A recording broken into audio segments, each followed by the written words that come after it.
نبی صلی اللہ علیہ وآلہ وسلم کے پاس جب بھی مقروض کا جنازہ لایا جاتا، آپ پوچھتے اس پہ کوئی قرضہ تو نہیں ہے؟ اگر بتایا جاتا ہے قرضہ ہے تو آپ فرماتے کہ تم پڑھ لو، میں نہیں پڑھوں گا، پروٹیسٹ کے طور پر، یا تم میں سے کوئی اس کا قرض اتارنے کی ذمہ داری لے۔ تو اگر کوئی ذمہ داری لے لیتا تو آپ جنازہ پڑھا دیتے، ادروائز آپ نہیں پڑھاتے تھے۔ وہی لیگیسی آج تک چل رہی ہے نا۔ آپ نے دیکھا ہے کہ وہ جنازے کے موقع کے اوپر اناؤنسمنٹ ہوتی ہے کہ اس کے ساتھ کسی کا لین دین ہو تو فلاں سے ملے۔ یہ لادہ بات ہے، فلاں سے مل بھی لیں پھر بھی قرضہ نہیں کرتے کسی نے لبا واپس، ہاں وہ ایم ہی فلاں سے مل لیں۔ لیکن نبی علیہ السلام کے کیس میں اسی حدیث میں آتا ہے کہ جب اللہ تعالیٰ نے غزوہ خیبر کے بعد رسول اللہ کو وسعت دی مال غنیمت میں، آپ صلی اللہ علیہ وآلہ وسلم کے پاس جب مال آنا شروع ہو گیا، مال غنیمت خمس کے کانٹیکسٹ میں بیت المال کے اندر، پھر جب کبھی بھی مقروض کا جنازہ لایا جاتا تھا تو نبی علیہ السلام پوچھتے اس پہ کوئی قرض ہے، اور بتایا جاتا کہ ہے، تو نبی علیہ السلام پھر وہ قرض خود بیت المال میں سے اپنے والے اس حصے میں سے جو خمس کا حصہ ہے، رسول اللہ اور ان کے اہل البیت کے لیے سورۃ الانفال میں اللہ تعالیٰ نے مخصوص فرمایا، اس میں سے آپ صلی اللہ علیہ وآلہ وسلم اس کا قرض اتار دیا کرتے تھے۔ اور پھر نبی علیہ السلام وہ آیت پڑھتے ہیں، النبی اولا بالمؤمنین من انفسہم وازواجہ امہاتہم، نبی مومنین کی جانوں پر ان کی جانوں سے بڑھ کر حق رکھتے ہیں، اور نبی کی بیویاں امت کی مائیں ہیں۔ تو رسول اللہ امت کے روحانی باپ ہوئے۔ اچھا، اس آیت کا تو مطلب ویسے یہ تھا کہ امت کا کام ہے کہ اپنا تن من دھن اپنی جان تک قربان کر دے رسول اللہ کے لیے صلی اللہ علیہ وآلہ وسلم، کیونکہ رسول اللہ صلی اللہ علیہ وآلہ وسلم ہماری جانوں سے بڑھ کر ہم پر حق رکھتے ہیں۔ لیکن نبی علیہ السلام نے دیکھیں اس کا وائس ورثہ کیا۔ آپ نے کہا کہ ان پہ میں حق رکھتا ہوں، لیکن چونکہ اب یہ میرے بچوں کی مانند ہیں اور مجھے اللہ نے وسعت دی ہے تو ان کا قرض بھی میں اتاروں گا۔ حالانکہ ہونا تو چاہیے تھا کہ بچے اپنے روحانی باپ کے لیے قربانی پیش کرتے، ہمارے پیر ہمارے روحانی باپ وہ ہیں جو اپنے بچوں پہ لگایا کرتے تھے، اور تمہارے پیر وہ ہیں جو نہ تمہارا مال چھوڑتے ہیں نہ تمہاری عزت چھوڑتے ہیں۔ پھر میں کہنے میں حق بجانب ہوں کہ میرے نبی سا ہی کوئی نہیں، تیرے بابے تھے شاہی کوئی نہیں۔ تو نبی علیہ السلام قرض اتارتے خود اور پھر جنازہ پڑھاتے۔ یہ میں نے ضمناً آپ کو بتا دیا خودکشی والے کے یعنی جنازے کے اعتبار سے۔ اور اس میں ایک اور امپورٹنٹ چیز یہ ہے کہ اب خودکشی والے کی مغفرت کا معاملہ کیا ہوگا؟ جنازہ تو پڑھ لیا تو ظاہر ہے اس میں دعائے مغفرت کی تو اٹ مینز کہ ہے وہ مسلمان ہے۔ ایک حدیث ہے صحیح مسلم کے اندر، ایک سینئر اصحاب میں سے تھے، سابقون الاولون میں سے، وہ ہجرت مدینہ میں بھی شامل تھے۔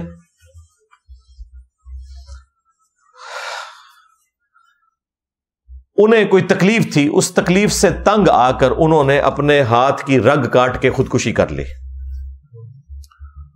اب ظاہر ہے کہ ایک بہت بڑا انسیڈنٹ تھا، ایک مہاجر صحابی ہے، تو اس کے جو دوسرے ساتھی تھے جنہوں نے ان کے ساتھ ہجرت کی تھی، کچھ عرصے بعد انہوں نے خواب میں ان کو دیکھا، تو پوچھا کہ تیرے ساتھ کیا معاملہ ہوا؟ انہوں نے کہا کہ مجھے اللہ تعالیٰ نے ہجرت کی برکت سے، نبی علیہ السلام کا ساتھ دینے کی برکت سے معاف کر دیا، البتہ اس نے وہ اپنا ہاتھ جو تھا نا وہ چھپا رکھا تھا۔ تو اس نے پوچھا کہ یہ کیا حالت ہے تیری؟ تو اس نے کہا کہ سوائے اس ہاتھ کے اس کو اللہ نے ٹھیک نہیں کیا، اور کہا کہ یہ تو نے خود خراب کیا تھا، اس وجہ سے یہ والا جو معاملہ ہے تیرے ساتھ جنت میں بھی رہے گا۔ اب نبی علیہ السلام کو جب انہوں نے خواب سنائی تو ظاہر ہے نبی علیہ السلام اس کی تعبیر بیان فرما رہے تھے اور آپ کو وحی کی تائید حاصل تھی۔ تو آپ علیہ السلام نے اس خواب کو سننے کے بعد کہا کہ اے اللہ اس کے ہاتھ کو بھی درست فرما دے۔ حضور نے دعا کر دی اس کے لیے۔ اچھا، اس سے یہ بھی چیز ثابت ہوگی کہ خودکشی والے کے لیے دعائے مغفرت بھی کی جا سکتی ہے۔ دوسرا کہ نبی کا صحابی ہو کر بھی اتنا نیک انسان ہونے کے باوجود، ہجرت والوں میں شامل ہونے کے باوجود اگر وہ غلط کام کرتا ہے تو اللہ تعالیٰ کے ساتھ کسی کی کوئی رشتہ داری نہیں، اللہ تعالیٰ اس کے اوپر گرفت فرما سکتا ہے۔ اور تیسرا ہمارے نبی صلی اللہ علیہ وآلہ وسلم کی شفقت کہ آپ نے اس کے لیے دعا کی کہ اللہ تعالیٰ اس کے ہاتھ کو بھی درست کر دے۔ تو یہ میں نے ساری باتیں اس لیے ڈسکس کی کہ آپ لوگوں کے خاندان میں بھی جاننے والوں میں بعض اوقات اس طرح کے واقعات ہو جاتے ہیں، پھر لوگ خودکشی سوئسائڈ کرنے والوں کے شرعی احکام پوچھ رہے ہوتے ہیں، تو میں نے اس حوالے سے جتنی چیزیں جڑی ہوئی تھی وہ کھول کے بیان کر دی۔ علمی پوائنٹ نمبر 5 وہ ہے میرے بھائیوں، جنازے کے فوراً بعد دعا کا معاملہ۔ وہ آپ کو پتا ہے طارق جمیل صاحب نے دعا کی جنازے کے فوراً بعد۔ اب ظاہر ہے بریلویوں کو تو موقع مل گیا، انہوں نے پکڑ کے پھر کلپس بنانے شروع کر دیے۔ ان کے علماء نے کہا کہ دیکھیں آپ لوگوں نے ہمیں بدعت کے نیزے کی نوک پہ پچھلے 100 سال سے رکھا ہوا تھا کہ جنازے کے بعد دعا کروانا بدعت ہے۔ بریلوی دیوبندیوں کا یہ جھگڑا چل رہا ہے، حالانکہ یہ ایک بالکل نان سینس قسم کا جھگڑا ہے، کیونکہ دیوبندیوں سے یہ پوچھیں جو آپ فرض نماز کے بعد اجتماعی دعا کرتے ہیں روٹین سے، بدعت تو وہ بھی ہے، ثابت تو وہ بھی کوئی نہیں۔ ہاں کبھی کبھار کوئی وسیلہ اور توسل کے طور پر ہو جائے تو جائز ہے، لیکن بس ایک نشانی بنا لی کہ اہل حدیث دونوں نہیں کرتے، بہت اچھی بات ہے۔ دیوبند نے اپنی مرضی والی دعا لے لی، اپنی مرضی سے، وہ بھی کسی دلیل کے بغیر، فرض نماز کے بعد جنازے والی چھوڑ دی، اور بریلویوں کے اوپر الزام لگایا کہ یہ بدعت کر رہے ہیں۔ آپ نے دیکھا ہوگا بعض اوقات جنازے ہوتے ہیں تو بریلوی دعا مانگتے رہتے ہیں اور بیچ میں سے دیوبندی اور اہل حدیث نکل جاتے ہیں، ادھر سے تو کوئی بھی نہیں نکلا۔ طارق جمیل صاحب خود دعا کروا رہے تھے، پھر بریلویوں نے پکڑ کے، ان کے علماء نے وی لاگز بنائے، انہوں نے کہا کہ دیکھیں اب آپ لوگوں کے بزرگوں کی غلطیوں کے اوپر آپ کو خود رجوع کر لینا چاہیے، کیونکہ طارق جمیل صاحب نے دعا کروائی ہے، اٹ مینس کہ ہمارا مسلک درست ہے۔ یعنی ان کے نزدیک مسلک یہ ہے کہ کوئی بزرگ کوئی کام کر دے، کوئی عالم کام کر دے، قرآن و حدیث سے کوئی لینا دینا نہیں، نہ دیوبند کا نہ بریلویوں کا۔ ہونا تو چاہیے تھا کوئی دلیل سے بات کرتے۔ نماز جنازہ کے فوراً بعد دعا مانگنا اسی جگہ پر، یہ بالکل کوئی ثابت نہیں ہے۔ ایک روایت یہ ابو داؤد سے لے کے آتے ہیں اور اتنی بےایمانی کرتے ہیں، وہ جنازے والے چیپٹر میں سنن ابی داؤد میں ہے، نبی علیہ السلام نے فرمایا کہ جب تم اپنے بھائی کا جنازہ پڑھو تو خلوص سے دعا مانگو اس کے لیے، یعنی وہ جنازے کے اندر جو دعا ہے نا وہ خلوص سے مانگو۔ ان کو پتا تھا، انہوں نے جان بوجھ کے وہ الفاظ اٹھائے کہ جی جنازہ پڑھو تو دعا مانگا کرو، اور وہ دعا بعد والی دعا جو اپنی ان کے بابوں کی جاری کردہ تھی نا اس کو پکڑ کے اس میں فٹ کر دیا۔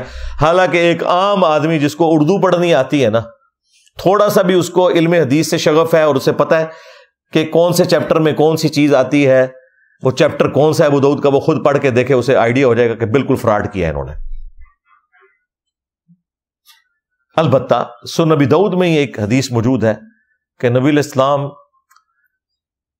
کسی صحابی کو دفنا کر جب فارغ ہوئے تو آپ نے اس کی قبر پہ کھڑے ہو کر فرمایا کہ اب اپنے بھائی کے لیے قبر کے سوالات میں استقامت کی دعا مانگو، اس سے قبر میں سوال ہوگا، آزمایا جائے گا۔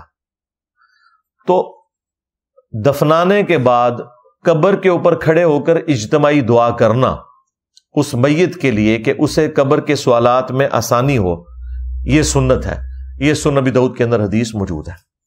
جنازے کے فوراً بعد دعا کرنا اسی جگہ پر یا فرض نماز کے فوراً بعد دعا کرنا اسی جگہ کے اوپر، یہ دونوں کوئی ثابت نہیں ہے۔ لہذا بریلوی اور دیوبندی دونوں اپنے اس عمل میں غلط ہیں، نہ کہ یہ کہ وہ ایک دوسرے سے دلیل حاصل کریں۔ بھائی دلیل قرآن و سنت سے پیش کریں۔ عزتیں تم لوگوں نے اویل کی ہیں قرآن و سنت کے نام کے اوپر، چندے تم لوگوں نے بٹورے ہیں اللہ اور اس کے رسول کے نام کے اوپر عز و جل و صلی اللہ علیہ وآلہ وسلم، سواریاں سوار کی ہیں تم لوگوں نے مکے اور مدینے کی آوازیں لگا کر، اور پھینکی ہیں جا کے بریلی میں، دیوبند میں، اجمیر میں، بغداد میں، غداری کی ہے تم لوگوں نے اپنے نبی کے ساتھ۔ تو دیکھ لو پھر اللہ تعالیٰ نے تم سے کیسا بدلہ لیا ہے۔ میری جیسی بلا تم پہ مسلط کر دی ہے، میرے نبی سا ہے ہی کوئی نہیں، تیرے بابے تھے شاہی کوئی نہیں۔ تو مجھے اتنا دکھ ہو رہا تھا۔ اور پھر اب دیوبند کے علماء کی بھی ذمہ داری ہے کہ وہ آ کے حق بات کو ایکسپٹ کریں۔ اب وہ نہ بلوں میں گھسے ہوئے ہیں، بریلوی ان کو نکال رہے ہیں باہر، نکلو باہر۔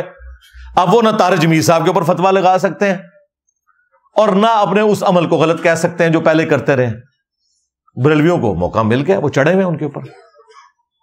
تو ہم تو دونوں کو قرآن و سنت کی تعلیمات کے خلاف سمجھتے ہیں۔ قرآن و سنت سے دلیل پیش کرنی ہوگی، کسی کے ذاتی اجتہاد کو، ذاتی قیاس کرنے کو دین کا نام نہیں دیا جا سکتا۔ قیاس اور اجتہاد اس وقت آتا ہے جب قرآن و سنت یا اجماع امت میں کوئی چیز نہ ملے۔ اچھا، اس کے اوپر پتہ ہے آپ کو کیا کہیں گے؟ جی قرآن میں ادعونی استجب لکم، اے میرے بندو مجھ سے مانگو میں تمہاری دعاؤں کو قبول کروں گا۔ تو یہ تو جنرل حکم ہے، جس ٹائم مرضی آپ دعا مانگے کوئی مسئلہ نہیں ہے۔ اور پھر ساتھ آپ کو یہ کہیں گے کہ دعا مانگنا کوئی گناہ کا کام تو نہیں ہے، ہم نیکی کا کام ہی کر رہے ہیں نا، تو بتاؤ یہ منع کدھر ہے؟ اچھا، اب جب یہ اس قسم کا ایک منطق کے اوپر مبنی کوشچن کرتے ہیں جس کا قرآن و سنت سے کوئی لینا دینا نہیں، تو جو بیچارے دین کا تھوڑا سا علم رکھنے والے لوگ ہیں وہ فوراً پریشان ہو جاتے ہیں کہ بات تو ٹھیک ہے، منع تو کوئی نہیں اور دعا کرنا کوئی گناہ کا کام تو نہیں ہے۔ تو انہی سے پوچھا کریں کہ اذان دینا کیا گناہ کا کام ہے؟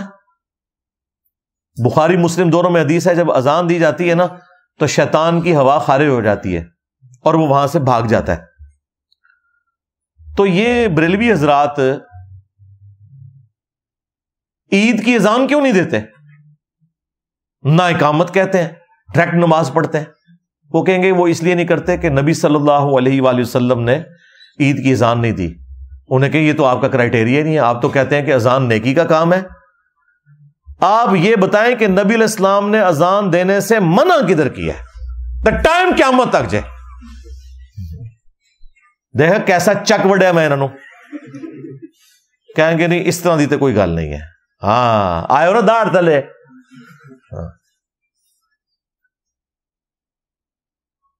مان جائیں گے پھر خود کہ یہ ڈیفینیشن ہماری غلط تھی۔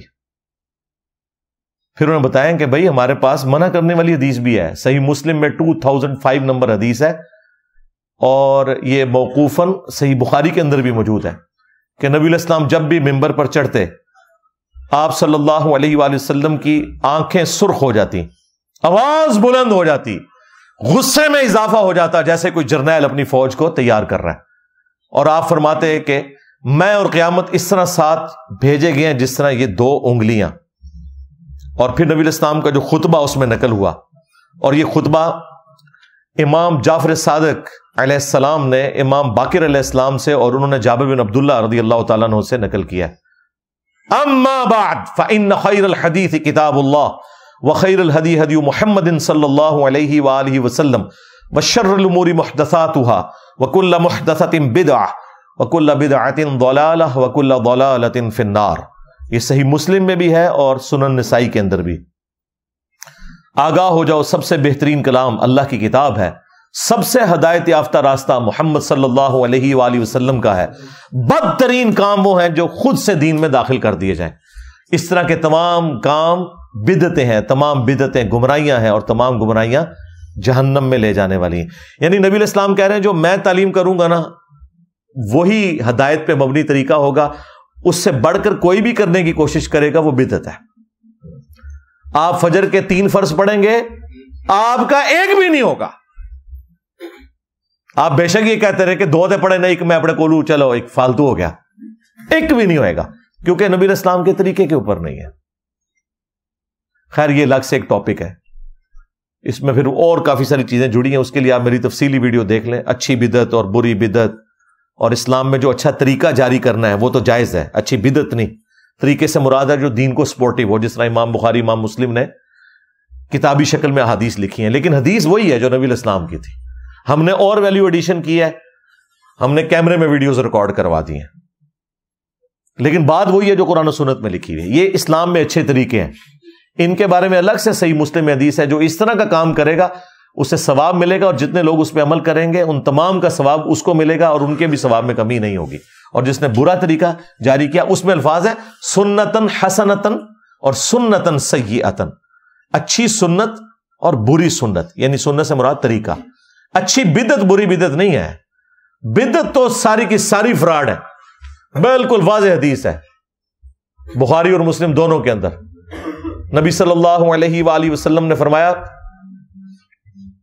من احدث فی امرنا ھذا فہو رد، جس نے ہمارے دین میں کوئی چیز داخل کر دی وہ مردود ہے۔ آپ ہوائی جہاز میں جائیں حج کرنے کے لیے، آپ اونٹ پہ جائیں، یہ دین میں کوئی چیز داخل نہیں ہو رہی، کیونکہ وہاں جا کے آپ نے وہی ایکٹیویٹی پرفارم کرنی ہے جو نبی الاسلام نے کی، 7 چکر کاٹنے ہیں، صفا مروہ کی صحیح ہے، وہ ساری چیزیں احرام۔ جب دین میں داخل کر دیں گے، یعنی 7 کے 6 چکر کر دیں، یا ان چکروں میں آپ یا معین الدین چشتی پار لگا دے کشتی پڑھنا شروع کر دیں۔ میں نے اپنے گناہگار کانوں سے سنا ہوا ہے، انڈیا کے ایک بوڑھی اور بوڑھا جوڑا آیا ہوا تھا، وہ طواف کے چکروں میں یہ پڑھ رہے تھے، اور بھائی اس سے بڑھ کے تو وہ ایک پیر صاحب نے کہا تھا کہ کچھ نہ آتا ہو تے وابیاں نو گانا کڈیا کرو تسی طواف دے چکراں وچ۔ نہیں ہے ویڈیو نہیں آپ لوگوں نے دیکھی؟ یہ ان لوگوں کا علمی لیول ہے، یہ آپ کو دین سکھائیں گے اور یہ آپ کو جنت میں لے کے جائیں گے، آپ تو ٹر جاؤ پہلے جنت وچ۔ تو یہ جو بدعت والا جو معاملات ہیں میں نے تفصیل کے ساتھ، اس میں وہ کبھی تراویح کی جماعت کی بات کرتے ہیں، کبھی جمعے کی دوسری اذان کی، یہ سارے کے سارے دھوکے دیے میں جھوٹ بول رہے ہوتے ہیں آپ سے، وہ بات کچھ اور تھی کچھ اور بنا کے پیش کرتے ہیں، اس پہ الگ سے میری ویڈیو ہے، وہ انشاءاللہ ہم تھم نیل اٹیچ کر دیں گے، اس میں ڈسکرپشن میں دے دیں گے، وہ آپ دیکھ لیجئے گا، آپ کی طبیعت انشاءاللہ تعالی اس حوالے سے صاف ہو جائے گی۔ علمی پوائنٹ نمبر 6، اور وہ ہے طارق جمیل صاحب نے قرآن خوانی کی اناؤنسمنٹ خود کی، اور پھر قرآن خوانی ہوئی، بہت بڑا پنڈال سجایا گیا، اینڈ پہ انہوں نے اس میں کچھ واقعات بھی سنائے اور دعا بھی کی۔ یہاں پہ بھی اب بریلویوں کو موقع مل گیا، انہوں نے کہا کہ دیکھ لیں جی، کل تک ہمیں یہ کہتے تھے کہ جی کل کروانا، تیجا کروانا، 40واں کروانا کوئی ثابت نہیں ہے، تو دیکھیں ثابت ہو گیا، یعنی یہ ثابت ہوا کہ طارق جمیل صاحب نے کیا تو ثابت ہو گیا۔ اچھا کل کو میں طارق جمیل صاحب سے اگر اس پہ رجوع ریکارڈ کروا دوں تو کیا بریلوی واپس آ جائیں گے؟ اصولت تو ہونا چاہیے نا کہ آ جائیں واپس، نہیں آئیں گے۔ اور بھائی اس طرح چیزیں ثابت ہوتی ہیں، قرآن و سنت کے دلائل سے ثابت ہوتی ہیں، لیکن وہ اپنی جگہ درست ہیں بریلوی، وہ کہہ رہے ہیں کہ بھائی اگر انہوں نے کیا ہے تو دیوبندی انہیں غلط کہیں، اور اگر غلط نہیں کہہ رہے تو پھر جو ہم پہ فتوے لگاتے رہے ہیں وہ غلط لگاتے رہے ہیں۔ اور حقیقت بات یہ ہے کہ دیوبندی قرآن خوانی کے قائل ہیں، دیوبندی قرآن خوانی یا دعا ہوگی کہہ کے قرآن خوانی کرواتے ہیں، اور بریلوی اسے تیجا اور 40واں اور 10واں کہہ کے کرتے ہیں، کام دونوں یہی کرتے ہیں، نام مختلف ہیں۔ لہذا یہ جو قرآن خوانی والا معاملہ ہوا ہے نا، اس میں کوئی سیکھ پا ہونے کی ضرورت نہیں ہے، دیوبندی پہلے ہی قرآن خوانی کے قائل ہیں، لیکن وہ نام نہیں دیتے سوئم کا، چہلم کا، تیجے کا، 40ویں کا یا 10ویں کا یا جمعراتوں کا، لیکن کرتے ہیں، وہ بھی اناؤنسمنٹ کرتے ہیں اور اس کے بعد قرآن خوانی کرتے ہیں۔ ہاں شرعی طور پر نہ تیجا ثابت ہے، نہ 10واں، نہ 40واں، اور نہ اس طریقے سے قرآن خوانی کر کے کسی کو اصالِ ثواب کرنا، یہ بالکل کوئی ثابت نہیں ہے۔ اصالِ ثواب کرنے کا یہ طریقہ ہی نہیں ہے، اس پہ میری تفصیلی ویڈیو ہے، اصالِ ثواب کے 10 طریقے جو سنت طریقے ہیں۔ نبی علیہ السلام کی 3 بیٹیاں آپ کی اپنی زندگی میں فوت ہوئی ہیں، آپ نے اپنے مبارک ہاتھوں سے انہیں دفنایا، سیدہ زینب، ام کلثوم اور رقیہ علیہم السلام اجمعین۔ آپ نے کسی کا تیجا، 10واں، 40واں، قرآن خوانی، مزار بنوانا، گنبد بنوا دینا، قبر پکی کر دینا، کچھ بھی نہیں کیا، یہ سب کچھ فراڈ چل رہا ہے۔ لہذا دلیل قرآن و سنت سے پیش کی جانی چاہیے۔ اب اس کی آڑ میں پھر پتہ یہ کیا کہتے ہیں، دیکھیں جی ان کی تو حالت یہ ہے کہ مر گیا مردود، نہ فاتحہ نہ درود، شعر بنائے ہوئے ہیں، یعنی آپ قرآن و سنت سے بات کرتے ہیں، انہوں نے کوئی سلوگن بنائے ہوئے ہیں، کوئی اشعار بنائے ہوئے ہیں، تو انہیں بتائیں کہ اللہ کے بندو، جو چیز نبی علیہ السلام نے تعلیم فرمائی ہے اس سے کون انکاری ہے؟ اہل ایمان کا حق ہے جو فوت شدگان ہیں ان کا یہ حق ہے کہ جو زندہ لوگ ہیں ان کے لیے دعائے مغفرت کریں. قرآن پاک میں اللہ تعالیٰ نے واضح فرمایا ربنا اغفر لنا ولاخواننا الذین سبقونا بالایمان. اہل ایمان کی نشانی ہے کہ وہ اپنے سے پہلے جو فوت شدگان ہیں ان کے لیے دعائے مغفرت کرتے ہیں. پھر دیکھیں بخاری مسلم میں نبی علیہ السلام کا فرمان موجود ہے کہ مسلمان کے مسلمان پہ 5 حق ہیں. ان میں سے ایک حق یہ ہے کہ جب وہ مر جائے تو اس کا جنازہ پڑھے. تو سب سے پہلے جو اصالہ ثواب والا معاملہ ہے وہ جنازے کی نماز ہے جس میں آپ اس کے لیے دعائے مغفرت کرتے ہیں. اللہم اغفر لحینا و میتنا و شاہدنا و غائبنا و صغیرنا و کبیرنا و ذکرنا و انثانا اللہم من احییتہ منا فاحیہ علی الاسلام ومن توفیتہ منا فتوفہ علی الایمان. تو یہ پہلا حق رکھ دیا. اس کے بعد سنن ابی داؤد میں حدیث کے قبر پہ جا کے قبر کے سوالات کی استقامت کے لیے دعا مانگو. اسی طریقے سے پھر صحیح مسلم میں حدیث کہ جب بھی قبرستان جاؤ تو دعا مانگو السلام علیکم اہل الدیار من المؤمنین والمسلمین وإنا ان شاء اللہ بکم للاحقون نسأل اللہ لنا ولکم العافیہ. جب بھی قبرستان آپ نے جانا ہے. اور اگر قبرستان نہیں بھی گئے عام حالات میں بھی آپ نے اپنے نماز کے تشہد کے اندر بھی دعا مانگنی ہے ربنا آتنا فی الدنیا حسنہ وفی الآخرۃ حسنۃ وقنا عذاب النار رب اجعلنی مقیم الصلاۃ ومن ذریتی ربنا وتقبل دعاء ربنا اغفر لی ولوالدی وللمؤمنین یوم یقوم الحساب. جتنی بھی دعائیں آپ پڑھ سکتے ہیں تشہد کے اندر. بخاری مسلم میں حدیث ہے جب تم تشہد پڑھ چکو دروشی پڑھ چکو تو جو چاہو اپنے رب سے مانگو. جتنی بھی سنت دعائیں ہیں قرآن میں اور احادیث میں وہ آپ پڑھ سکتے ہیں. تو یہ تو روزانہ پڑھنی چاہیے. خواہ کسی کے ماں باپ زندہ ہیں یا فوت ہو چکے ہیں انہوں نے دعا مانگنی ہی مانگنی ہے ان کے لیے. تو دعا سے کوئی شخص اپنے آپ کو بے نیاز نہیں کر سکتا. سنن ابن ماجہ میں حدیث ہے کہ ایک شخص کا مرنے کے بعد جنت میں درجہ بلند کیا جاتا ہے تو وہ کہتا ہے یا اللہ یہ تو میرا عمل ہی نہیں تھا. تو اللہ تعالیٰ فرماتا ہے کہ تیرے بیٹے نے دنیا میں تیرے لیے استغفار کی اس کی وجہ سے میں نے تیرا یہ مرتبہ بلند کر دیا. یہ صحیح حدیث ہے بالکل. تو مرنے کے بعد بھی نفع پہنچتا ہے. صحیح بخاری میں موجود ہے, سنن نسائی کے اندر اور کئی حدیث کی کتابوں میں. سعد ابن عبادہ جو خزرج کے سردار تھے وہ نبی الاسلام کے پاس حاضر ہوئے, یا رسول اللہ میں سفر پہ تھا, پیچھے سے میری والدہ فوت ہو گئی, میں چاہتا ہوں کہ ان کی طرف سے کوئی ایسا نیکی کا کام کروں کہ انہیں ان کے مرنے کے بعد بھی ثواب پہنچے. تو میں چاہتا ہوں ان کی طرف سے کنواں کھدوا دوں. تو وہ ام سعد کا کنواں یعنی سعد کی ماں کا کنواں, وہ کنواں مشہور ہو گیا. نبی الاسلام سے انہوں نے پوچھا یا رسول اللہ اگر میں یہ کروں تو کیا میری والدہ کو اس کا ثواب ملے گا؟ آپ نے فرمایا ہاں ملے گا. تو صدقہ اور خیرات کر سکتے ہیں, دعا کر سکتے ہیں. اصالہ ثواب کے 10 طریقے آپ میری ویڈیو دیکھیں. تو یہ بالکل ایک جھوٹا الزام ہے کہ جو قرآن و سنت کے ماننے والے لوگ ہیں وہ فوت شدگان کے لیے دعا کے قائل نہیں ہیں. ہم اس طریقے پہ قائل ہیں جو اللہ کے محبوب صلی اللہ علیہ وآلہ وسلم نے تعلیم فرمایا ہے, نہ کہ آپ کے بزرگ بابوں کی تعلیمات پہ. علمی پوائنٹ نمبر 7, اور وہ ہے انہوں نے جو میت کی کل خوانی کہہ لیں یا قرآن خوانی کہہ لیں, اس کے اوپر 2 خواب سنائے. ایک انہوں نے عاصم کا اپنا خواب سنایا جو اس نے وفات سے 1 دن پہلے دیکھا تھا. نبی علیہ السلام کی زیارت کی, چلیں کوئی وہ بات سمجھ آنے والی تھی.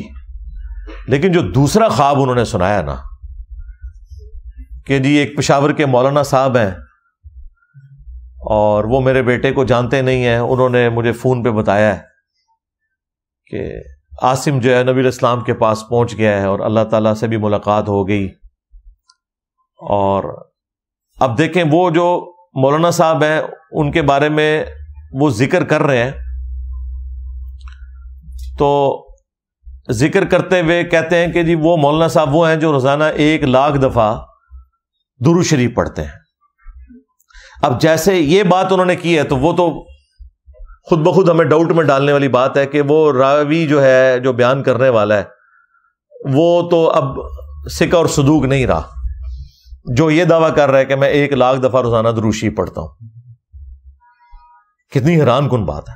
یہ جو خواب میں نبی الاسلام کی زیارت ہے اس کو میں نے آخری پوائنٹ رکھا ہوا تھا, یہ کریٹیکل ایشو ہے, وہ بعد میں ڈسکس کروں گا. یہ میں علمی پوائنٹ نمبر 7 ڈسکس کر رہا ہوں. کیا 1,00,000 دفعہ درود شریف روزانہ پڑھنا ممکن ہے؟ جی ممکن ہے, اگر آپ دیوبندی اور بریلوی ہیں. جی جب فضائل اعمال میں لکھا ہے کہ بعض بزرگ ایسے تھے جو روزانہ 3 قرآن, بعض 5 اور بعض 8 قرآن بھی روزانہ پڑھتے تھے.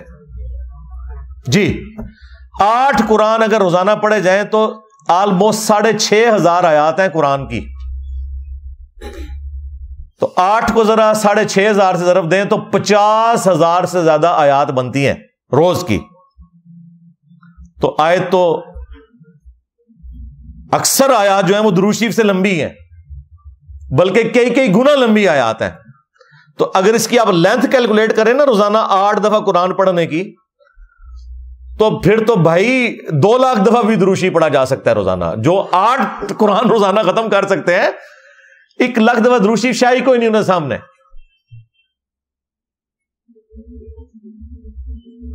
حالانکہ سمپل سی کیلکولیشن ہے میرے بھائیوں, 24 گھنٹے میں 86,400 سیکنڈ ہوتے ہیں. یہ بچپن سے ہمیں ایک رٹا لگوایا گیا اپنی سائنس کی کتاب میں, وہ آپ کیلکولیٹ بھی کر سکتے ہیں. 1 گھنٹے کے اندر 60 منٹ ہے, ہر منٹ کے اندر 60 سیکنڈ ہے, 60 ضرب 60 کریں 3600 آ جائے گا, اور ٹوٹل گھنٹے ہیں 24, اس کو 24 سے ملٹیپلائی کریں 86,400 سیکنڈز بنتے ہیں 24 گھنٹے میں. اگر کوئی شخص 1 سیکنڈ میں 1 دفعہ بھی درود شریف پڑھے اور 24 گھنٹے پڑھتا رہے, تب بھی وہ 1,00,000 کا عدد کراس نہیں کر سکتا. کوئی 1 دفعہ کر ہی سکتا ہے, کوئی اعتکاف کر کے بیٹھ جائے. ہاں روزانہ کی بات تو پھر بعد کی ہے, 1 دفعہ چلے وہ بیٹھ بھی گیا ہے. چھوٹے سے چھوٹا بھی کوئی درود پڑے گا تو صلی اللہ علیہ وآلہ وسلم ہے نا, اس کو پڑھنے کے لیے بھی آپ کو 2 سے 3 سیکنڈ چاہیے. ادروائز آپ تو وہ توڑ کے پڑھ رہے ہوں گے نا. ظاہر ہے آپ نے اگر الفاظ پورے ادا نہیں کیے وہ درود شریف نہیں ہے, آپ تو خود لعنت کما رہے ہوں گے اگر آپ نے الفاظ ہی توڑ دیے صلی اللہ علیہ وآلہ وسلم. یا چلے کوئی آل کے بغیر پڑھتا ہے, کوئی ناسبی ٹائپ قسم کا کوئی درود شریف پڑھنے والا ہے صلی اللہ علیہ وسلم, یہ بھی کوئی پڑھتا ہے, تو تب بھی 1.5-2 سیکنڈ تو چاہیے. اور تیزی سے بھی آپ پڑھیں گے, پہلی تسبیح تو 100 والی آپ کھینچ لیں گے, اس کے بعد جو آپ کو سانس چڑھے گا اگلی دفعہ ہو سکتا ہے تسبیح اتنی جلدی پوری نہ ہو. پھر بھی 24 گھنٹے میں آپ نہیں پڑھ سکتے. ابھی تو میں یہ کہہ نہیں رہا کہ اس نے سونا بھی ہے, نماز بھی پڑھنی ہے. نماز پڑھنا تو فرض ہے نا, درود شریف پڑھنا تو فرض نہیں نا سوائے نماز کے. نماز میں فرض ہے, نماز کے علاوہ تو نفلی عبادت ہے, اور باقی کام بھی کرنے ہیں. تو یہ بالکل جھوٹ ہے. اور اب جو لوگ اس کا پلی لے رہے ہیں کہ دیکھیں جی یہ اپنے بزرگوں کے لیے تو 1,00,000 دفعہ درود شریف مانتے ہیں, تو ہمارے بزرگوں کے لیے مانتے ہیں. اور بھائی دوئے پراؤ تسی, ہاں پتر تو کیوں فیل ہویا, ابا جی تواڈے دوست دا منڈا بھی فیل ہو گیا. ہاں بھائی دوئے فیل ہوئے ہو. تو بھائی یہ بالکل فراڈ ہے, نہ اس طریقے سے کوئی معاملات ہوتے ہیں. ہم نے سنت اذکار کے اوپر یہ کارڈز باقاعدہ لکھے ہیں, PDF فارم میں ہے, ایپس میں رکھے ہیں. یہ بلو کارڈ آخرت کا صبح شام کے سنت اذکار, اور یہ گرین کارڈ فرض نماز کے بعد کے اذکار. یہ جو صبح شام کے اذکار ہیں, آپ کو نبی الاسلام کا کوئی بھی وظیفہ ملے گا تو ہوگا کہ 1 دفعہ پڑھ لیا جائے, 3 دفعہ پڑھ لیا جائے, 10 دفعہ پڑھ لیا جائے, 33 دفعہ پڑھ لیا جائے. حد جو آپ کو ملتی ہے وہ 100 دفعہ ہے. 100 دفعہ صبح, 100 دفعہ شام, بس. 1.25 دفعہ آیت کریمہ پڑھنا, اس طرح کے کوئی وظائف نہیں ہے. نہ روزانہ اتنا 1,00,000 دفعہ درود شریف پڑھنا. بھائی درود شریف آپ پڑھ سکتے ہیں, وہ حدیث ٹھیک ہے جامع ترمذی میں کہ قیامت کے دن میرے سب سے زیادہ نزدیک وہ ہوگا جس نے دنیا میں سب سے زیادہ مجھ پہ درود پڑھا ہوگا. اللہم صلی علی محمد وعلی آل محمد. وہ اپنی جگہ ہے, میں یہ نہیں کہہ رہا کہ 100 سے زیادہ دفعہ پڑھا نہیں جا سکتا, پڑھ سکتے ہیں آپ, پڑھنا چاہیے. لیکن یہ کہنا کہ 1,00,000 دفعہ روزانہ, تو بھائی اس دن سے ڈریں کہ گوروں کو اردو آ جائے یا آپ کو انگریزی آ جائے, یا آپ کا مذاق ہی اڑایا جائے گا. اور باقی جو لوگ اپنے بزرگوں کی وجہ سے ان کا مذاق اڑا رہے ہیں, انہیں بھی شرم کرنی چاہیے. تمہارے بزرگوں نے بھی اس قسم کے جھوٹ اپنے بارے میں مشہور کیے ہیں. کوئی کہتا ہے جی 40 سال تک عشاء کے وضو سے فجر کی نماز پڑھی. اندازہ کرو کس سنت کے اوپر عمل کیا. بدعت کو انہوں نے نیکی کا نام دیا ہوا ہے. تو یہ اس طریقے سے کہنا کہ جی 1,00,000 دفعہ دروشی پڑھ لیا, تو یہ تو اس کے بعد وہ جو بھی خواب بیان کر رہا ہے تو اس کی کریڈیبلٹی آپ خود ہی سمجھ سکتے ہیں. اب ہونا تو چاہیے حکومتی لیول کے اوپر ان لوگوں کو بٹھایا جائے, انہیں کہے کہ ہاں بہ ہیں تھے 24 گھنٹے ہستے ذرا, ہاں تے پڑھ اونچی بات ہی ذرا درود شریف میں بھی سنا ذرا 1,00,000 کس طرح پورا ہوتا ہے. اب آپ یہ باتیں کریں کہتے ہیں جی کرامت ہے. اچھا جی کرامت ہے, جی بریلویوں کی ہو تو بدعت ہے, تہاڈی ہوتے کرامت ہے. ہاں یہ کون سی کرامت ہے بھائی؟ ہاں اگر کرامت یہ ہے نا کہ آپ 3 دفعہ سورہ اخلاص پڑھیں اور 1 قرآن کا ثواب, تو ٹھیک ہے, سمجھ آتی ہے کہ آپ کے بزرگ 8 قرآن پڑھ لیتے تھے جو فضائل مال میں لکھا ہوا ہے. 8 3 24 دفعہ سورہ اخلاص, لیکن وہ یہ نہیں لکھا, وہ آپ کو بھی پتا ہے. تو خیر یہ تو آپ دعوت اسلامی والوں کے پاس جائیں تو ان کے پاس تو ایک درود جو ہے وہ 10-10 لاکھ کے برابر ثواب والا موجود ہے. ادھر تو پیکیج ہی بڑے فٹ قسم کے ہیں. ہاں جس طرح یہ تو صحیح پیکیج ہے نا جو بخاری مسلم میں ہے کہ جو 1 دفعہ سورہ اخلاص پڑھتا ہے 3/4 قرآن کے برابر ہے. تو دعوت اسلامی والوں نے تو باقاعدہ وہ درود شریف کے کارڈ ہم خود بھی پڑھتے تھے, جناب اتنے لاکھ دفعہ درود پڑھنے کا ثواب 1 دفعہ پڑھ لو. تو میرے خیال ہے طارق جمیل صاحب کو اس مولانا صاحب سے پوچھنا چاہیے کہ 1,00,000 دفعہ گنتی کر کے پڑھتے ہو یا کوئی ایسا درود پڑھتے ہو جس کا ثواب 1,00,000 کے برابر ہے. ہاں یہ بھی ہو سکتا ہے. ہاں جے بچانا جے نا انہوں تے یہی کہو, ہاں ورنہ کوڑ مار رہے جے سارے. آخری علمی پوائنٹ نمبر 8, اور وہ اسی کے ساتھ جو جڑا ہوا کہ نبی علیہ السلام کی خواب میں زیارت ایک سینسٹیو ٹاپک ہے, لیکن اس ٹاپک کی کریڈیبلٹی اب یہ رہ گئی ہے کہ اگر بریلوی دیکھیں تو دیوبندی کہتے ہیں یہ جھوٹ بول رہے ہیں, انہوں نے نبی علیہ السلام کو نہیں دیکھا. اور اگر دیوبندی دیکھ لیں تو بریلوی کہتے ہیں کہ یہ جھوٹ بول رہے ہیں. اہل حدیث تو ویسے ہی نہیں ہونا, وہ یہی کہیں گے نا, کہتے ہیں جی انہوں نے کتوں زیارت ہونی ہے, یہ تو منکر نے. اس سے زیادہ پھر اب اس کی کیا اہمیت رہے گی کہ جب آپ ایک دوسرے کے نہیں مان رہے. آپ دیکھ رہے ہیں وہ باپا جانی کی بھی ویڈیو باقاعدہ ایک بندہ سامنے کھڑا ہوتا ہے, جی باپا جانی مجھے نبی علیہ السلام کی طرف سے آپ کے لیے ایک پیغام ملا ہے, جی الیاس قادری کو میرا سلام کہنا اور انہیں کہنا کہ دین کا کام اسی طریقے سے کرتے رہو. توبہ توبہ, اے دین کا کام پہ کرتا جے بندہ. بابا جی کی گھوڑی یہ جڑے تانوں اس قسم کے تعویذات پہ دستا ہے دین دا کام ہو رہا جے. اندازہ کرو, اللہ سے ڈرو یار. دین کا اس سے تعلق ہے, ٹھیک ہے, جو جہاں کی سٹوریاں سنانا اور اس کو آپ نے دین بنا دیا. نبی علیہ السلام کہیں گے کہ اے کام جاری رکھ تو. توبہ توبہ توبہ, اندازہ کریں. تو یہ خواب سارے بیان کرتے ہیں. یہاں پہ بھی یہ جو طارق جمیل صاحب کو اگر کسی نے بتایا بھی تھا بھائی خواب اس لیے نہیں آپ نے لوگوں کو بیان کرنے ہیں, اگر سپوز ٹھیک بھی ہو تب بھی یہ اس شخص کے لیے بشارت ہے. اس کو پبلکلی نہ ذکر کریں, کیونکہ اگر آپ ذکر کریں گے تو اس کا مطلب یہ ہے کہ پھر دوسروں کو بھی آپ موقع دیں گے کہ جب وہ ذکر کریں تو پھر آپ بھی مانیں گے. اور بیک وقت اگر دونوں کے خواب ایک دوسرے کے مخالف پارٹیوں کے صحیح نکل آتے ہیں تو اس کا تو بڑا خطرناک مطلب نکل رہا ہے کہ آپ دونوں ہی جھوٹ بول رہے ہیں, کیونکہ دونوں ٹھیک نہیں ہو سکتے. دونوں ٹھیک تو آپ ایک دوسرے کو مانتے ہی نہیں ہیں.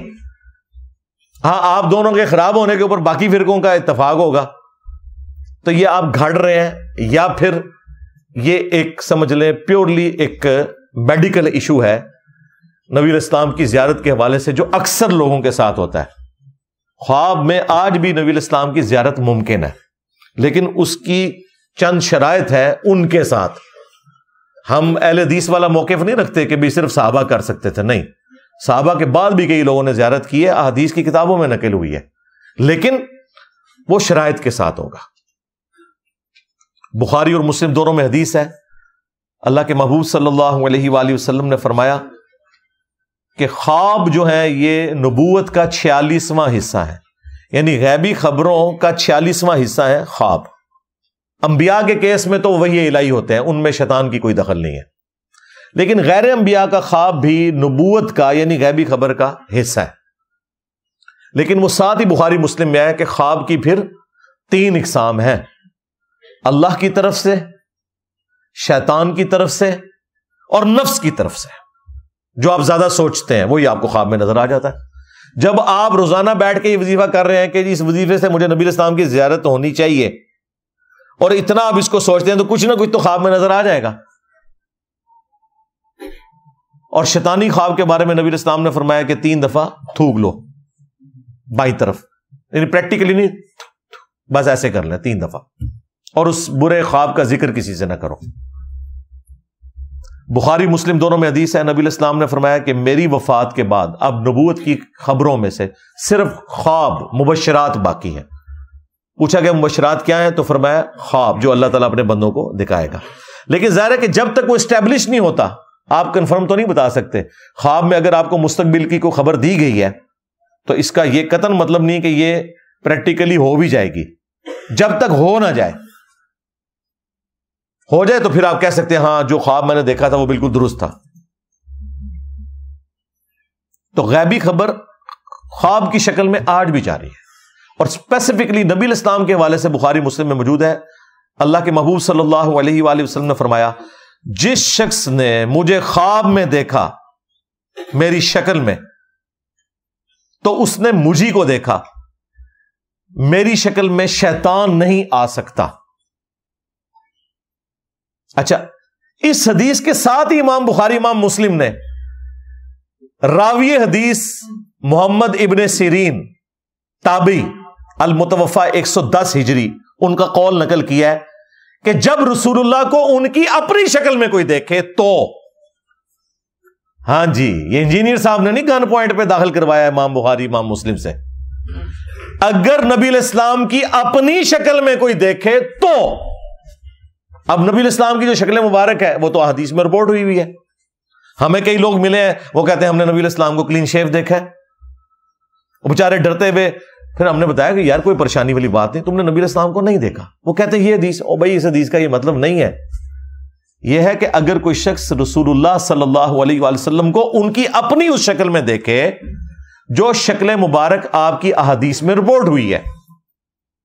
مجھے ایک بزرگ ملے آج سے تقریباً 15 سال پہلے، 2008 کی بات ہے، ان دنوں میں ایک دوست کے گھر میں درس دیتا تھا، ہفتے میں ایک دفعہ اپنے گھر میں دیتا تھا، تو وہاں ایک تبلیغی جماعت کے بزرگ ملے، انہوں نے کہا کہ جی میں نے تو اپنی جوانی کی عمر میں خواب میں نبی علیہ السلام کی زیارت کی اور آپ نے فرمایا کہ تبلیغی جماعت جو ہے نا اس کو جوائن کر لو، تو میں نے اس دن پھر تبلیغی جماعت جوائن کر لی۔ انہوں نے اپنی پوری زندگی خواب کی نظر کی ہے، قرآن و حدیث نہیں پڑھا۔ اب ان کی قسمت خراب کہ مرنے سے پہلے میرے ساتھ ملاقات ہو گئی، کاش تجھے نہ ملا ہوتا، ہو گیا۔ میں نے کہا جی آپ نے کیا دیکھا؟ کہتا ہے جی سفید پگڑی، سفید داڑھی اور سفید لباس۔ میں نے کہا بھی آپ نے نبی علیہ السلام کو نہیں دیکھا، یا تو شیطان کو دیکھا یا کوئی اور آپ کا تخیل ہے۔ کہتا جی استغفر اللہ، وہ تو حدیث ہے۔ اور میں نے کہا حدیث کے ساتھ لکھا ہوا ہے ابن سیرین کا قول کہ یہ نبی علیہ السلام یہ کہہ رہے تھے جس نے مجھے میری شکل میں دیکھا، تو میں نے کہا نبی علیہ السلام کی تو شکل مبارک یہ نہیں ہے۔ بخاری مسلم دونوں میں حدیث ہے، نبی علیہ السلام کی وفات ہوئی اس حال میں کہ آپ کے سر اور داڑھی کے ملا کے، سر اور داڑھی دونوں کے ملا کے 20 سے زیادہ بال سفید نہیں تھے، اور یہ جو داڑھی کے بھی بال سفید تھے نا تو کن پٹی پہ چند بال تھے، تھوڑے سے یہ ہونٹ کے نیچے، بلکہ یہاں تک لوگوں نے یعنی اس کی تفصیل نقل کیا ہے کہ 8 بال سر مبارک کے، 6 داڑھی کے، اتنے تھے تقریباً۔ تو نبی علیہ السلام کی تو نہ داڑھی کبھی سفید ہوئی، نہ آپ کے سر مبارک کے بال کبھی سفید ہوئے۔ یہ آپ کا معجزہ تھا 63 ایئرس کی ایج میں بھی، یا ہمارے سولر ایئرس کے اعتبار سے 61 ایئرس بنتے ہیں، کہ آپ کی داڑھی اللہ تعالیٰ نے سفید نہیں ہونے دی. یعنی آپ کو اللہ تعالیٰ نے حسن عطا فرمایا تھا کہ آپ کی داڑھی، یعنی میری داڑھی کے اس سے زیادہ بال سفید ہو چکے ہیں. اور یہ جو سفید داڑھیوں میں نبی اسلام کو دیکھ رہے ہیں تو نہیں دیکھ رہے. اللہ کے بندوں، سفید داڑھی میں تو آپ کا اپنا کوئی قریبی آدمی کچھ عرصے بعد آپ کو ملے نا تو آپ نہیں اسے پہچان سکتے، کیونکہ آپ کا ذہن ایکسیپٹنس ہی نہیں دیتا کہ یہ وہی بندہ ہوگا. تو نبی الاسلام کو اگر آپ کے اصحاب بھی سفید داڑھی میں دیکھیں نا خواب میں، تو وہ بھی ایک دفعہ پہچاننے سے انکار کر دیں گے. انہوں نے تو نبی الاسلام کو اس طرح دیکھا ہی نہیں ہوا، انہوں نے جھوٹ مشہور کر دیا، فلاں کی زیارت ہوگی، فلاں کو زیارت ہوگی، فلاں کو زیارت ہوگی. رائے ونڈ والوں کو زیارت ہوتی ہے کہ جتنے اس سال اجتماع میں آئے وہ بخشے گئے، اور ملتان اجتماع والوں کو زیارت ہوتی ہے جتنے ادھر آئے وہ بخشے گئے. اور دونوں ایک دوسرے کے بارے میں ایکسیپٹنس یہ دیتے ہیں کہ رائے ونڈ کے جو حضرات ہیں وہ کراچی مرکز مدینہ میں جا کے مدرسۃ المدینہ میں نماز نہیں پڑھا سکتے، اپنی بھی انہوں نے پڑھن دینے بڑی گل ہے، اور نہ الیاس قادری صاحب رائے ونڈ میں آ کے جماعت کروا سکتے ہیں. اور دونوں کے دعوے سنے کہ نبی الاسلام جو ہے وہ صحابہ سمیت ہمارے اجتماع میں آتے ہیں. یہ سب کا سب فراڈ چل رہا ہے بھائی. اللہ سے ڈر جائے. اکثر لوگ جھوٹ بولتے ہیں اور باقی لوگوں کا دماغ کا تخیل ہوتا ہے. دماغ ان کا وہ دماغ کی لو چٹخ گئی ہوتی ہے، وہ مفتی کہنا ہے نا چٹخ گئی، یہ چٹخے ہوئے ہوتے ہیں سارے. اس طرح نہیں ہوتا. میں یہ نہیں کہہ رہا کہ جھوٹ بول رہے ہیں، یہ آپ نے ذہن میں رکھنا ہے. یعنی وہ ڈاکٹر طاہر القادری صاحب نے جو کہا نا کہ نبی الاسلام نے مجھ سے ٹیکسی کا کرایہ مانگا خواب میں، اور وہ پورے کا پورا بالکل ٹھیک کہہ رہا ہے، لیکن صرف فرق یہ ہے کہ نبی الاسلام نہیں تھے، شیطان نے آ کے نا تجھے تیرے ساتھ کھیلا ہے، بس یہ ہوا ہے تیرے ساتھ. کیونکہ نبی الاسلام نے اپنی شکل مبارک کی گارنٹی دی ہے کہ میری جو اپنی شکل ہے اس میں شیطان نہیں آ سکتا. اور وہ شکل مبارک جو احادیث میں آئی ہے اس کے مطابق جب بھی آئیں گے نبی الاسلام تشریف لے کے آئیں گے. وہ آپ کو کنفرم کرنا ہوگا احادیث کی روشنی میں. آنا آپ نے پھر بھی کتابوں کی طرف ہی ہے، بابوں سے آپ کو پھر بھی ہٹنا پڑے گا. اور اس طرح کے کئی خواب صحابہ کرام کو، تابعین کو، تبع تابعین کو، بعد کے لوگوں کو آئے ہیں، اور واقعی جینوئنلی نبی الاسلام کی زیارت ہوئی ہے. وہ ایسی خبریں اس میں ملی ہیں جو درست نکلی ہیں. لیکن اب جو اتنی بڑی فرقہ واریت کی دراڑ ہے، اس میں اگر آپ اس طرح کے خوابوں کو لے کے چلیں گے تو بھائی پھر ہر فرقے کے پاس اپنے خواب ہیں. سیدھی سی بات ہے. شیعہ کے پاس چلے جائیں تو آپ ان کی سٹوریاں سنیں، ان کے تو سٹیل کے پنجوں میں سے خون نکل رہا ہوتا ہے. امام حسین علیہ السلام تو آئے دن ہی کسی کو اپنی زیارت کروا دیتے ہیں. بس وہ سوچتے ہیں نا زیادہ، ان کو حضرت ابوبکر عمر کی تو زیارت نہیں ہونی نا، جن کے بارے میں سوچتے ہیں انہیں کی زیارت ہونی ہے. بریلوی بھی نبی اسلام کے بارے میں سوچتے رہیں گے، پھر وہ دروشی بھی ان کو پھر وہ وظائف بھی بتائے ہوئے جی کرتے رہے کچھ نہ کچھ تو دماغ میں آ ہی جانا ہے نا. اور یہ پیورلی میڈیکل ایک فینومینا ہے، نفس کی طرف سے جو اس طرح کا معاملہ ہوتا ہے. یا شیطان کی طرف سے یہ ہوگا کہ وہ کہے گا اچھا میں اس سے کھیلتا ہوں اور اس کو یہ کرواتا ہوں. اس کو تو چھوڑ دیں آپ. غلام احمد قادیانی دجال، اس نے تو بیداری میں ذل محمد ہونے کا دعویٰ کر دیا تھا. خواب تو چھوڑ دیں، اس نے تو کہا تھا کہ میں محمد ہوں جو اس شکل میں دوبارہ سے آ گیا ہوں. تو خواب میں نہیں شیطان آپ کے ساتھ کھیل سکتا، اور کھیلتا ہے ان کے ساتھ بہت زیادہ. ظاہر ہے کہ جب آپ کے پاس قرآن و سنت کے دلائل ختم ہو جائیں پھر خواب بھی آپ کو بیان کرنے پڑیں گے. ایک بریلوی عالم ہے ظہور احمد فیضی صاحب حافظہ اللہ تعالی، ہمارے اچھے دوست ہیں. وہ میرے پاس آئے تو میں نے ان سے ذکر کیا. میں نے کہا یار یہ آپ کے جو بریلوی خواب کہتے ہیں فراڈ ہے، سارا جھوٹ ہے، اس طرح خواب آتے ہیں. اب ظاہر ہے کہ وہ سب کے سامنے تو اس طرح بات نہیں کرتے، لیکن ظاہر ہے پھر انہوں نے ایک بڑی علمی بات کی. وہ کہنے لگے انجینئر صاحب دیکھیں، جب نبی علیہ السلام کے قریبی زمانہ تھا نا تو لوگ حدیثیں گھڑتے تھے. کیوں؟ حدیث گھڑنے کے لیے نا انہیں 5-6 بندوں کے نام یاد کرنے پڑتے تھے. مطلب ایک تابعی نے اگر کوئی حدیث گھڑنی ہے تو ایک صحابی کا نام مینشن کر کے نبی علیہ السلام تک پہنچا دے گا، تبع تابعی 2 بندے ڈال لے گا، اس سے بعد میں آنے والا 3 بندے ڈال لے گا. اب 1400 سال بعد کم از کم 20-25 بندے بیچ میں داخل کرنے پڑیں گے، تب جا کے کوئی روایت گھڑی جائے گی. تو انہوں نے کہا ٹھیک ہے شارٹ کٹ مارتے ہیں، سندے چھوڑو ڈائریکٹ کو کہ خواب میں مجھے حضور کی زیارت ہوئی. تاکہ کام بھی ختم ہو جائے. وہ کہتے ہیں اس وجہ سے آپ دیکھیں گے آج کل لوگوں کو زیادہ خواب آتے ہیں. اس کی وجہ ہے کہ پہلے لوگ حدیثیں گھڑتے تھے, اب اتنی لمبی سند کون کاٹ کے بیان کرے, ویسے ہی ریجیکٹ ہو جائے گی. حدیث کی کتابیں بھی فریز ہوئے ہوئے آلموسٹ سمجھ لیں 1000 سال سے زیادہ ہو چکے ہیں. بعد کی جتنی کتابیں وہ تو سیکنڈری بکس ہیں نا. مشکات سیکنڈری بک ہے, 700 سال پہلے لکھی گئی. اس میں ان کی اپنی تو کوئی حدیث نہیں ہے. انہوں نے بخاری سے, مسلم سے, ابو داؤد سے, ترمذی سے, وہی پہلے 300 سال میں جو حدیث کی کتابیں جمع ہو گئی, کیونکہ ادھر سے سند پہنچائی جا سکتی تھی. اب کون سند پہنچائے؟ تو اب وہ کہتے ہیں یہ خواب گھڑتے ہیں تاکہ سند والا مسئلہ ہی ختم ہو جائے. ڈائریکٹ زیارت ہوئی ہے جی منو, اور آگے بیان کر دے. لیکن ساتھ ہی ساتھ یہ یاد رکھیں, میں قطعاً اس ایکسٹریم پہ نہیں ہوں کہ نبی علیہ السلام کی زیارت نہیں ہو سکتی. بالکل ہو سکتی ہے. ہمارے کئی اسٹوڈنٹس کو ہماری اس دعوت حق سے متعلق نبی علیہ السلام کی زیارت ہوئی ہے. کئی لوگ ایسے ہیں جو میرے مخالفین تھے, انہیں نبی علیہ السلام کی زیارت ہوئی اور ہماری اس دعوت کے ساتھ اٹیچ ہوئے. لیکن میں نے کبھی بھی کسی کو مینشن کر کے اس طرح کے واقعات نہیں سنائے. یہ میں جنرل صرف اس لیے ذکر کر رہا ہوں تاکہ آپ کو بتاؤں کہ کیا اگر ان خوابوں کی ایک لسٹ میں دیوبندیوں کی تبلیغی جماعت کی ٹرم میں کارگزاری کے نام سے شائع کر دوں, یا بریلویوں کی جماعت کی ٹرم میں دعوت اسلامی کی مدنی بہاریں اس نام سے جاری کر دوں, تو کیا بریلوی دیوبندی ہمارے اس پلیٹ فارم کے ساتھ اٹیچ ہو جائیں گے؟ وہ کہیں گے بھائی یہ کوئی دلیل نہیں, قرآن و سنت سے دلیل پیش کرو, تم جھوٹ بول رہے ہو, اور تجھے بھی جھوٹ بول رہے ہو. پھر تو جو چیز آپ دوسرے کی ماننے کے لیے تیار نہیں ہے اپنی کو پیش کرتے ہیں. ہم تو قائل ہیں بھائی. صحیح مسلم کے اندر مقدمے میں امام مسلم لے کے آئے ہیں, 2 تابعین تھے, انہوں نے ملاقات کی آپس میں, اور ان میں سے ایک شخص نے جو ابن ابی عیاش ہے اس کا ذکر کیا کہ اس سے میں نے حدیثیں نوٹ کی ہیں, اور ساتھ اس نے کہا کہ میں نے خواب میں نبی صلی اللہ علیہ وآلہ وسلم کی زیارت کی, تو آپ صلی اللہ علیہ وآلہ وسلم سے ریکویسٹ کی کہ یا رسول اللہ میں نے 1000 حدیثیں نوٹ کی ہیں, ذرا آپ مجھ سے سن لیں. تو میں نے خواب میں وہ 1000 حدیثیں نبی علیہ السلام کو سنائی, بیداری میں نہیں. وہ جلال الدین سیوطی کا ہی جھوٹ ہے. خواب میں, خواب تو برحق ہے. تو کہتے ہیں نبی علیہ السلام نے صرف 5 یا 6 حدیثوں کی تصدیق کی, باقی سب کے بارے میں فرمایا یہ بالکل جھوٹ ہے, میں نے نہیں فرمایا. اور ظاہر ہے وہ راوی بھی کذاب ہے, ابن ابی عیاش. یہ وہی خبیث ہے جس نے حضرت عمر کے اوپر تہمت لگائی کہ انہوں نے حضرت فاطمہ کو قتل کیا دروازہ پھینک کے, جو شیعہ لے کے پھرتے ہیں.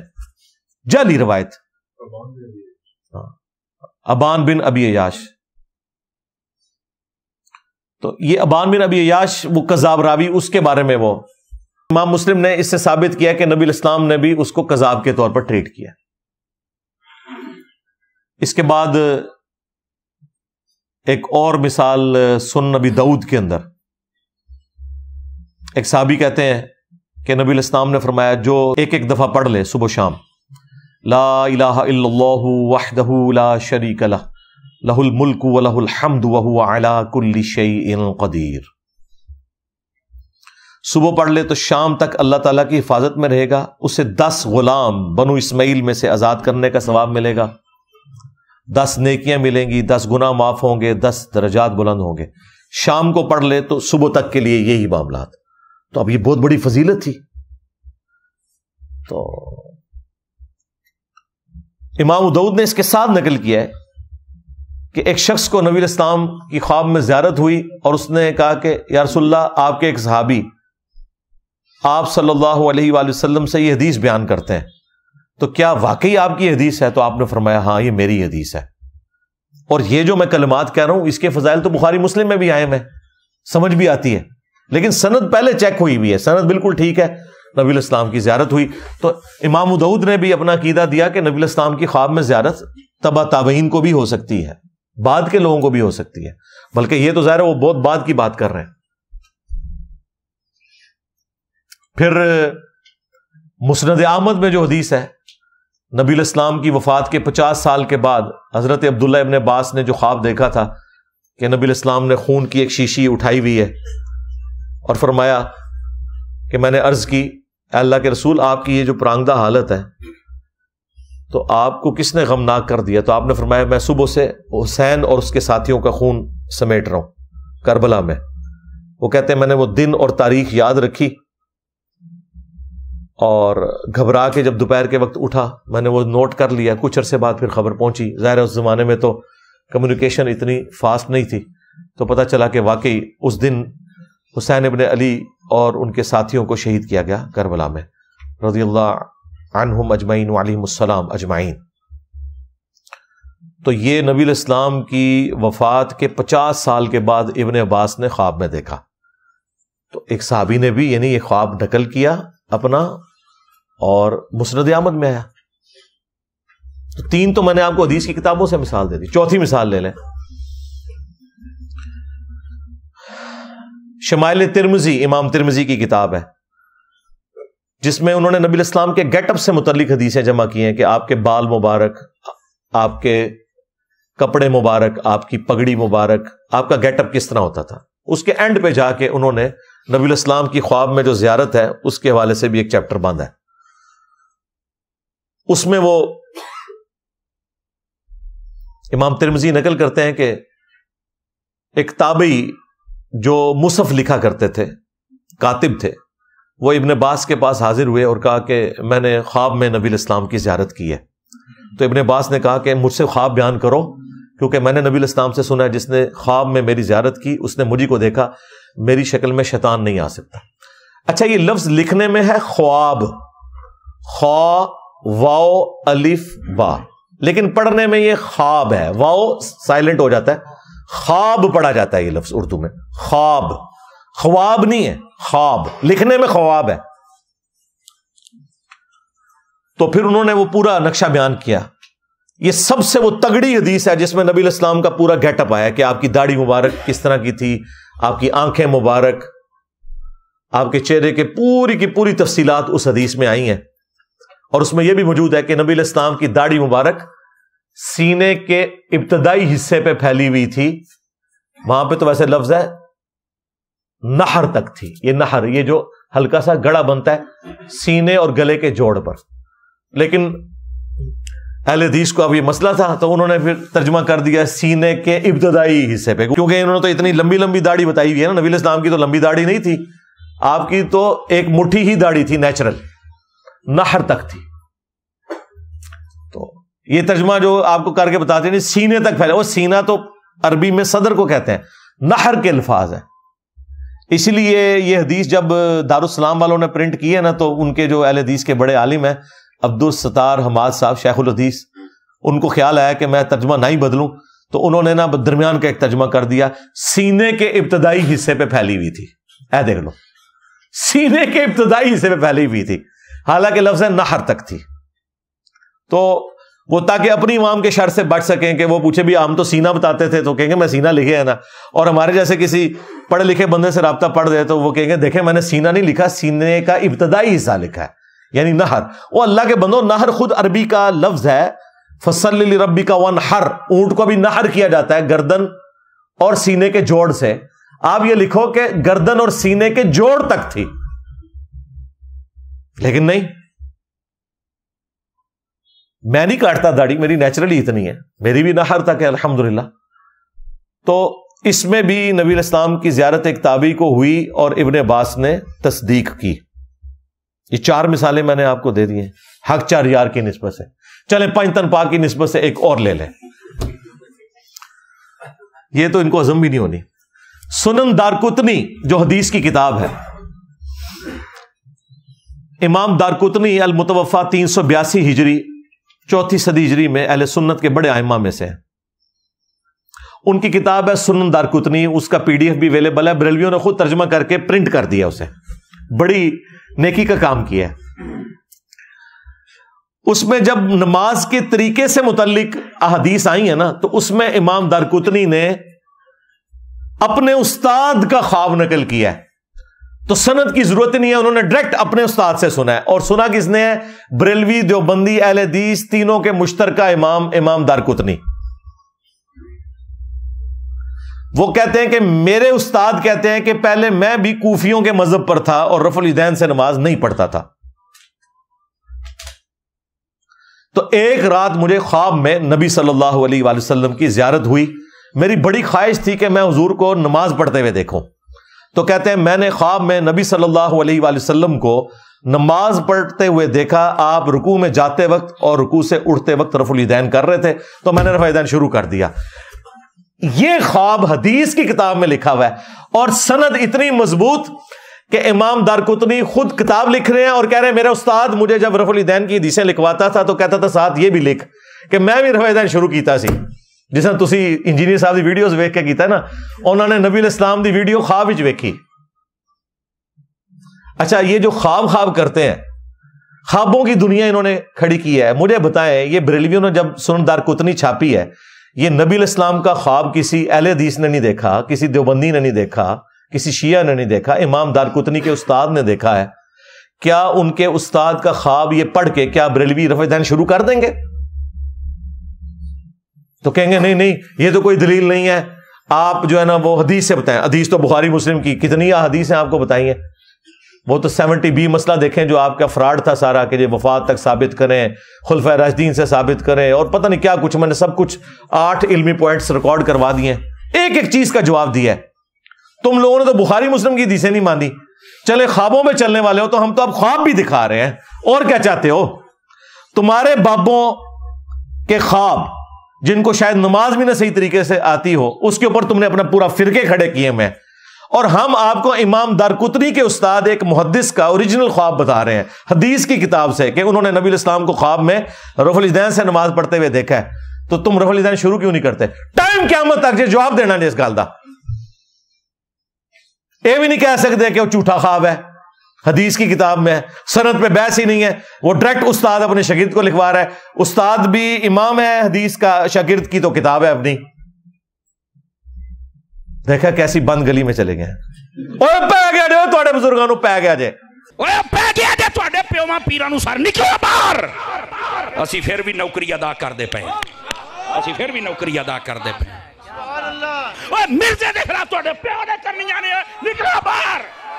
سٹیج پر بیٹھنے والے ہاتھ کھڑا کر کے بتائیں, مجھے بتائیں یہ کام ٹھیک ہے کہ نہیں؟ تماشا کرتے ہو, پھر کہتے ہیں مسلک کا کام نہیں ہوتا. مسلک والوں کو تم خود رگڑتے ہو, اور جڑا تواڈے پیواں نوں پے گیا ہن تسی چوپ بیٹھے ہو, اور نکلو باہر.